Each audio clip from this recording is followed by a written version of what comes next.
I'm Don Varney of Varney Speaks, and on behalf of Expert Village, today we're going to talk about the interview process.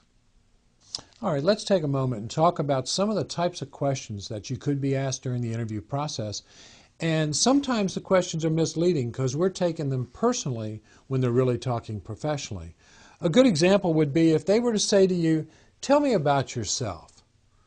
You're sitting there saying, "Well, I like to go hunting on the weekends and like to go camping, take my family fishing, and I really enjoy that." Well, great answer, but that's not what they're asking. When they say, "Tell me about yourself," they are asking you to tell them about yourself in this job environment. They want to hear that, I enjoy coming to work with people that I get around and I have a good time with. I like an atmosphere of friendliness. Your company being a company that specializes in public relations and customer service, well, this is the environment that I like, and it would work well for me to work well in your environment. That would be more in line with what they're really asking when they say, "Tell me about yourself." When they ask about strengths and weaknesses, again, they're not asking for you to really tell them, "Well, I'm very good at this and I'm weak at this."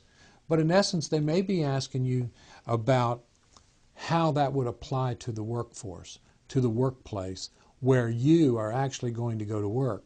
One of the simplest examples is you might say, I was told early on in my career that listening was a weakness, that I didn't listen very well because I was always like ready to answer whatever it was they were saying. Well, the good news was they were right, and I figured that out.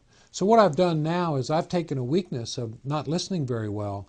I've taken classes on it, I read books on it, I've done studies on it, and over the last few years what I've really determined is I really wasn't a good listener, but now I've really trained myself to understand the importance of listening to the person in front of me before I try to answer.